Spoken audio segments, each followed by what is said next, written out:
சமூக மீடியா சொந்தங்களுக்கு வணக்கம். இன்றைய நாளிலும் மற்றொரு உலக செய்திகளின் ஒரே பார்வையோடு இணைந்திருக்கின்றோம். அந்த வகையிலே மத்திய கிழக்கு போர்க்களத்தில் வரலாறு காணாத மகா திருப்பம். 3 மாதங்களுக்கும் மேலாக உலக பொருளாதாரத்தையே உலுக்கி வந்து அமெரிக்கா ஈரான் போர் ஒரு வழியாக முடிவுக்கு வந்துள்ளது. 14 அம்ச புரிந்துணர்வு ஒப்பந்தம் எட்டப்பட்டு வரும் ஜூன் 19 அன்று சுவிட்சர்லாந்து இறுதி அமைதி உடன்படிக்கை கையெழுத்தாக போகும் அதிரடி தகவல். அமெரிக்காவையும் இஸ்ரேலையும் சர்வதேச அரங்கில் அவமானப்படுத்திவிட்டோம். அமைதி ஒப்பந்தம் எட்டப்பட்ட போதிலும் மார்பு தட்டும் ஈரான் ராணுவம் எங்கள் மீது கை வைத்தால் பேரழிவை சந்திப்பீர்கள் என புதிய உச்ச தலைவர் முஸ்தபா கமேனியின் ராணுவ தலைமையகம் விடுத்துள்ள அவசர எச்சரிக்கை. உலக கப்பல்களே என்ஜின்களை ஸ்டார்ட் பண்ணுங்க, எண்ணெய் பாயட்டும். ஹார்முஸ் ஜலசந்தையை அதிரடியாக திறந்துவிட்டு அதிபர் டொனால்ட் ட்ரம்ப் போட்ட மிரட்டல் ட்வீட். சர்வதேச சந்தையில் கச்சா எண்ணெய் விலை தடாலடியாக சரிந்து $81 கீழ் வீழ்ந்ததால் உலக நாடுகள் நிம்மதி பெருமூச்சு. இறுதியாக ட்ரம்மை நம்ப முடியாது, அவர் ஒரு துரோகி. அமெரிக்க ஈரான் ஒப்பந்தத்தை ஏற்க மறுத்து லெபனானிலிருந்து பின்வாங்க மாட்டோம் என ஒற்றைக்காலில் நிற்கும் இஸ்ரேலிய பிரதமர் பெஞ்சமின் நெதன்யாகு. உலக அமைதி உடன்படிக்கை உடைக்க இஸ்ரேல் போடும் மாஸ்டர் பிளான் என்ன? வளைகுடா போரின் இந்த அதிரடி கிளைமேக்ஸ் நகர்வுகளை இப்போது விரிவாக பார்க்கலாம். மத்திய கிழக்கில் 3 மாதங்களுக்கு மேலாக நீடித்து வந்து கொடூர போரை முடிவுக்கு கொண்டுவரும் அமைதி ஒப்பந்தம் அமெரிக்கா மற்றும் ஈரான் இடையே எட்டப்பட்டுள்ளது. வரும் ஜூன் 19 அன்று சுவிட்சர்லாந்தில் இதற்கான இறுதி உரை கையெழுத்தாக உள்ள நிலையில் ஈரானிய ராணுவ தலைமை அமெரிக்காவையும் இஸ்ரேலையும் பம்புக்கு இழுக்கும் வகையில் மிகவும் சவால் மிக்க ஆபாசமான அறிக்கை ஒன்றை வெளியிட்டு பரபரப்பை கிளப்பியுள்ளது. மத்திய கிழக்கு பிராந்தியத்தில் தங்களது சமீபத்திய ராணுவ நடவடிக்கைகள் அமெரிக்காவையும் அதன் கூட்டாளியான இஸ்ரேலையும் சர்வதேச அரங்கில் முற்றிலும் அவமானப்படுத்தியுள்ளன என்று ஈரானின் ஆயுதப்படைகள் தங்களது அதிகாரப்பூர்வ அறிக்கையில் மார்பு தட்டியுள்ளனர். கடந்த பல வாரங்களாக லெபனான், சிரியா மற்றும் வளைகுடா கடல் பகுதிகளில் இஸ்ரேலிய படைகள் நடத்திய தாக்குதல்களுக்கு தாங்கள் கொடுத்த பதிலடி மிகவும் வேதனையானது என்று விவரித்துள்ள ஈரானிய அதிகாரிகள் இந்த ராணுவ பலமை அமெரிக்காவை மண்டியிட வைத்துள்ளதாக கருதுகின்றனர். பாகிஸ்தானின் மத்தியஸ்தத்தில் தற்காலிக போர் நிறுத்தத்திற்கு இரு நாடுகளும் ஒப்புக்கொண்டு அமெரிக்க அதிபர் டொனால்ட் ட்ரம்ப் ஹார்முஸ் ஜலசந்தியை திறக்க உத்தரவிட்ட போதிலும் ஈரானின் ராணுவ தொனி இன்னும் குறையவில்லை. ஈரானிய ராணுவ தலைமை வெளியிட்டுள்ள எச்சரிக்கையில்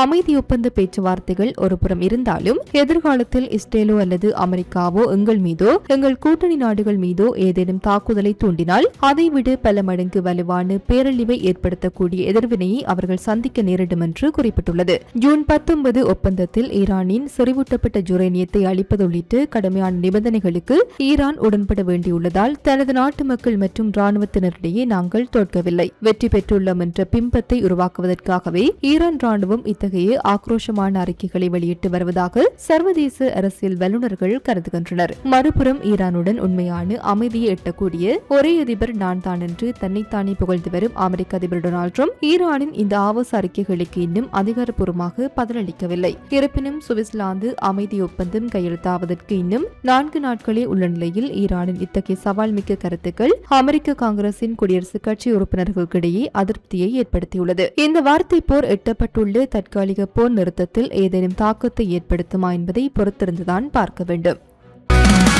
தமிழர்களின் பெருமை ஒரே மேடையில் வெளியிடப் போகின்றது. இது ஒரு செலிப்ரேஷன் ஆஃப் கிரேட்னஸ். எதிர்வரும் ஜூன் 20 சனிக்கிழமை லெஜெண்ட்ஸ் அண்ட் ஐகான்ஸ் அவார்ட்ஸ் 2026. அமெரிக்காவுடனான இறுதி அமைதி உடன்படிக்கைக்கான அதிரடி செயல் திட்டத்தை ஈரான் தற்போது வெளியிட்டுள்ளது. இத்திட்டத்தின்படி அமெரிக்கா உள்ளிட்ட வெளிநாட்டு வங்கிகளில் முடக்கப்பட்டுள்ள தங்களது $24 பில்லியன் சுமார் $2 லட்சம் கோடி மதிப்பிலான சொத்துக்களை மீட்பதற்கான காலக்கெடுவையும் ஈரான் நிர்ணயித்துள்ளது. இரு நாடுகளுக்கும் இடையே எட்டப்பட்டுள்ள 14 அம்ச புரிந்துணர்வு ஒப்பந்தத்தின்படி இந்த 60 நாள் தற்காலிக போர் நிறுத்த காலத்திற்குள் அமெரிக்காவுடன் முறையான இறுதி பேச்சுவார்த்தைகள் தொடங்கிவிடும் என தெரிகிறது. ஈரானின் அதிகாரப்பூர்வ மெகர் செய்தி நிறுவனம் வெளியிட்டுள்ள தகவலின்படி இந்த மெகா டீலின் கீழ் அமெரிக்காவுடன் முறையான பேச்சுவார்த்தை மேசைக்கு ஈரான் வருவதற்கு முன்பாகவே முடக்கப்பட்ட தொகையில் பாதியை அமெரிக்கா உடனடியாக விடுவிக்க வேண்டும் என்று அதிரடி நிபந்தனை விதிக்கப்பட்டுள்ளது. போர் நிறுத்தத்தை ஒரு நிரந்தர அமைதி ஒப்பந்தமாக மாற்றுவதற்கு தெஹ்ரான் வகுத்துள்ள வியூகங்கள் குறித்து ஈரானிய தொலைக்காட்சி வாயிலாக முக்கிய விவரங்கள் அறிவிக்கப்பட்டுள்ளன. இரு நாடுகளும் இறுதி ஒப்பந்தம் குறித்து பேச்சுவார்த்தைகளை அதிகாரப்பூர்வமாக தொடங்குவதற்கு முன்பாக சுமார் $1 லட்சம் கோடி நிதி நெருக்கடியை ஈரானுக்கு அமெரிக்கா விடுக்க வேண்டும். மீதமுள்ள $12 பில்லியன் 60 நாள் பேச்சுவார்த்தை காலத்தில் விடுவிக்கப்படும். இதுகுறித்து ஈரானின் துணை வெளியுறவு அமைச்சர் காசிம் கரிபாபாடி கூறுகையில், அடுத்த 60 நாட்களுக்குள் இறுதி ஒப்பந்தத்தை எட்டும் நோக்கத்துடன் பேச்சுவார்த்தைகள் தொடங்கும். அவ்வாறு ஒப்பந்தம் எட்டப்பட்டால் அதன் கடுமையான விதிகளை இருதரப்பும் குறிப்பாக அமெரிக்கா எப்படி செயல்படுத்துகின்றன என்பதை கண்காணிப்பதே எங்களின் முதன்மை பிரச்சனையாக இருக்கும் என தெரிவித்துள்ளார். அமெரிக்க அதிபர் டொனால்ட் ட்ரம்ப் ஹார்முஸ் ஜலசந்தியை திறந்துவிட்டேன், எண்ணெய் பாயட்டும் என மாறுதட்டி வரும் சூழலில் ஈரானின் இந்த $24 பில்லியன் நிதி மீட்பு செய்தி வாஷிங்டன் அரசியலில் புதிய புயலை கிளப்பியுள்ளது. இதற்கிடையில் ஞாயிற்றுக்கிழமை அன்று ஐநா பொதுச் செயலாளர் ஆண்டோனியோ குட்டரஸ் இந்த போர் நிறுத்த ஒப்பந்தத்தை இருகரம் கூப்பி வரவேற்றுள்ளார். ஹார்முஸ் ஜலசந்தி மீண்டும் திறக்கப்பட்டு ராணுவ நடவடிக்கைகள் நிறுத்தப்பட்டிருப்பது மத்திய கிழக்கு மோதலை நிரந்தரமாக முடிவுக்கு கொண்டு வருவதற்கான மிக முக்கிய படியாகும். இருதரப்பும் இந்த வாய்ப்பை பயன்படுத்தி இறுதி தீர்வை காண வேண்டும் என ஐநா செய்தி தொடர்பாளர் ஸ்டெபான் டுஜாரிக் தெரிவித்துள்ளார். அமெரிக்க துணை ஜனாதிபதி ஜேடி வான்ஸ் ஈரான் தனது கடமைகளை நிறைவேற்றாமல் நிதி எதுவும் தராது என கூறி வந்த நிலையில் பேச்சுவார்த்தைகளுக்கு முன்பே $12 பில்லியன் ஈரான் கோரியிருப்பது வரும் ஜூன் 19 அன்று சுவிட்சர்லாந்தில் நடக்கவுள்ள இறுதி ஒப்பந்த கையெழுத்தின் போது பெரும் விவாதத்தை ஏற்படுத்தும் என எதிர்பார்க்கப்படுகின்றது. அமெரிக்கா மற்றும் ஈரான் இடையே எட்டப்பட்டுள்ள 60 நாள் தற்காலிக போர் நிறுத்த புரிந்துணர்வு ஒப்பந்தம் மத்திய கிழக்கில் பெரும் நிம்மதியை ஏற்படுத்தியுள்ள வேளையில் இஸ்ரேல் இந்த ஒப்பந்தத்தை முற்றிலுமாக புறக்கணித்துள்ளது. ஆக்கிரமிக்கப்பட்டு மேற்கு கரையின் ரமல்லா நகரிலிருந்து வெளியாகும் கள நிலவரங்களின்படி அமெரிக்காவின் இந்த அதிரடி அமைதி உடன்படிக்கை இஸ்ரேல் அரசியல் மற்றும் ஊடகரங்கில் பெரும் அதிர்வலைகளையும் கோபத்தையும் ஏற்படுத்தியுள்ளது. இந்த ஒப்பந்தம் குறித்து இஸ்ரேலிய அரசாங்கம் இதுவரை எந்தவொரு அதிகாரப்பூர்வ ராஜதந்திர கருத்தையும் வெளியிடாமல் மௌனம் காத்து வருகின்றது. இருப்பினும் கடந்த சில மணி நேரங்களாக இஸ்ரேலின் வலதுசாரி ஊடகங்கள் மற்றும் அரசியல் பிரமுகர்கள் இஸ்ரேலை அமெரிக்கா நடுத்தருவில் கைவிட்டு விட்டது என்றும் அதிபர் டொனால்ட் ட்ரம்ப் ஒரு நம்பத்தகாத கூட்டாளி என்றும் பகிரங்கமாக கடுமையான விமர்சனங்களை முன்வைத்து தாக்கி பேசி வருகின்றனர். அமெரிக்காவின் தன்னிச்சையான இந்த அமைதி பிரகடனத்தை இஸ்ரேலிய பிரதமர் பெஞ்சமின் நெதன்யாகு மற்றும் அவரது பாதுகாப்பு அமைச்சகம் ஏற்க தயாராக இல்லை என்பதை அவர்களின் உள்வட்டார நகர்வுகள் உணர்த்துகின்றன. அமெரிக்கா ஈரான் இடையே எட்டப்பட்டுள்ள இந்த அமைதி ஒப்பந்தத்தில் இஸ்ரேல் ஒருபோதும் ஒரு பகுதியாக இருக்காது என்று நெதன்யாகு திட்டவட்டமாக வலியுறுத்தியுள்ளார். லெபனானுக்குள் நுழைந்து இஸ்ரேலிய ராணுவம் ஏற்கனவே ஆக்கிரமித்துள்ள தெற்கு பகுதிகளில் இருந்து தங்களது படைகள் எக்காரணம் கொண்டும் வெளியேறாது என்றும் அங்கு ராணுவ நடவடிக்கைகள் தொடரும் என்றும் இஸ்ரேல் பாதுகாப்பு அமைச்சகம் பிடிவாதம் காட்டி வருகின்றது.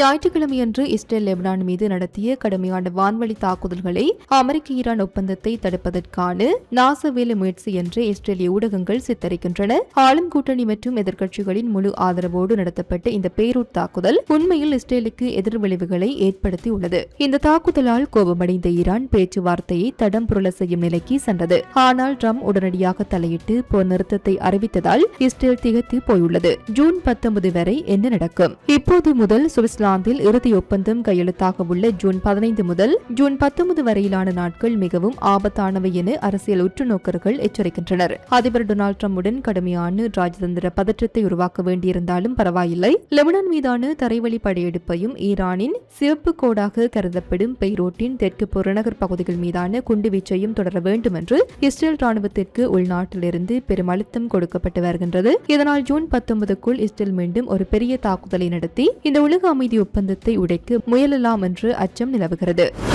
மத்திய கிழக்கில் 3 மாதங்களுக்கு மேலாக உலக பொருளாதாரத்தை அச்சுறுத்தி வந்த அமெரிக்க ஈரான் போர் ஒரு வழியாக முடிவுக்கு வந்துள்ளதை தொடர்ந்து உலகளாவிய கச்சா எண்ணெய் சந்தை வரலாறு காணாத சரிவை கண்டுள்ளது. இன்று ஆசிய வர்த்தகத்தின் ஆரம்பத்திலேயே சர்வதேச கச்சா எண்ணெய் விலைகள் தடாலடியாக 4% மேல் சரிந்து ஒரு பீப்பாய் $81.15 குறைந்துள்ளது.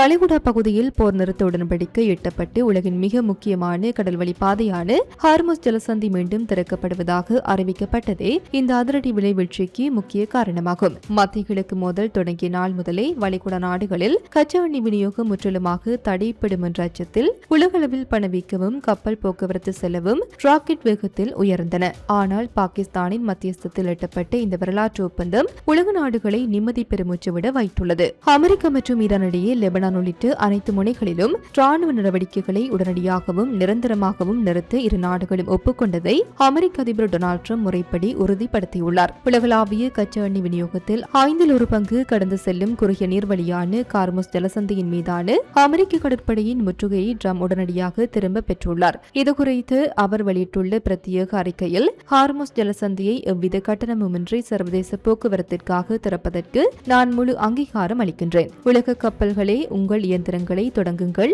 எண்ணெய் தாராளமாக பாயட்டும் என்று மிகவும் உற்சாகமாக பதிவிட்டுள்ளார். சர்வதேச சந்தையில் கச்சா எண்ணெய் விலை $81 கீழ் சரிந்துள்ளதால் வரும் நாட்களில் பெட்ரோல் டீசல் விலைகள் குறைய வாய்ப்புள்ளது. இது நாட்டின் பணவீக்கத்தை கட்டுப்படுத்த உதவுவதோடு ஏழை மற்றும் நடுத்தர மக்களின் மாதாந்த செலவுகளையும் கணிசமாக குறைக்கும் என பொருளாதார வல்லுநர்கள் கணித்துள்ளனர். சுவிட்சர்லாந்தில் வரும் வெள்ளிக்கிழமை இந்த ஒப்பந்தம் அதிகாரப்பூர்வமாக கையெழுத்தாக உள்ள நிலையில் சர்வதேச பங்குச் சந்தைகளும் கச்சா எண்ணெய் வர்த்தகமும் மீண்டும் பழைய நிலைக்கு திரும்பி வருகின்றன.